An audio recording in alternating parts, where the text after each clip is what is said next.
See? I told you, napahama ka patuloy dun sa pagpunta kay Santi. Alam mo, break muna tayo sa drinking. Okay lang ako. Akin na. Masaya Magpahinga ako. Nakikita ka ko masaya muna. si Rachel eh. Junior, magpahinga ka muna. Ano ba? Pinapakailaman, ha? Magpahinga ka. Huwag mo nga ba? Junior!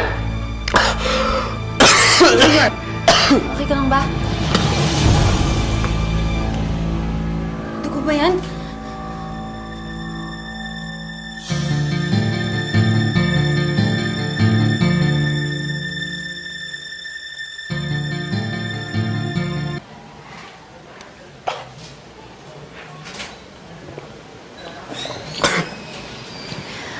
May meeting lang ako after. Tinawagan ko na si Puloy para bantayan ka. Phoebe, salamat ha. Kaya ko naman eh. Hanggang kailan mo ba ako i-reject? Ako na nga lang itong may concern sa'yo. Nahiya na kasi ako sa'yo. Sorry. Pero Phoebe, may ibang tao dyan mas deserving sa pag-aalaga mo. That's not for you to decide. Ako ang pumili nito. Kaya kung yung ibang tao, sinusukuan ka at sinusukuan mo, ibahin mo ako. Lalaban ako hanggat di ko nakukuha ang gusto ko, Junior.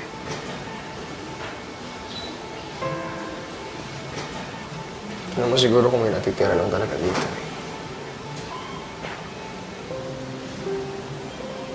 Kaso wala na. Nasaid na. Phoebe, wala lahat ibigay ko na kay Rachel. Junior, matututunan mo naman eh. Matututunan mo rin ako mahalin. Basta hayaan mo lang ako. You'll realize na maraming pupuno ng pagmamahal sa'yo. But for now, my love is enough for both of us.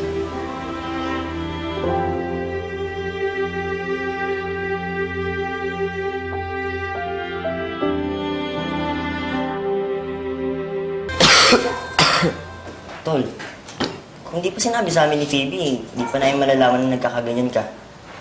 Nangyari, nakakadulot na pala ng sakit yung pagmumukmuk. Mario, bulang to eh. Nawala lang si Rachel, nagkaganyan ka na. June, maraming taong nag-aalala sa'yo. Hindi si Rachel ang buhay mo. Huwag nyo kayo damay si Rachel dito. Pasok kayo ng pasok. Hindi siya yung dahil nagkabata ko may sakit, ha? Kung yung nag-aalala ba talaga kayo? Kung aawain niyo ako, pwede mong ina kayo? Tol, concerned lang kami. Ba't ka pa nagkakaganyan? Sabi ni Phoebe, ayaw mong paggamot eh. Ano, nagpapakamatay ka ba? Nagpapapansin? Bakit? Makakatulong ba kapag nakita ka ni Rachel na nagkakaganyan? Na nagkakasakit ka? Tulad na huwag niyo sabihin kay Rachel ang kalagayan ko, ha? Please. Okay na siya eh. Kaya ano siya to kay Santi.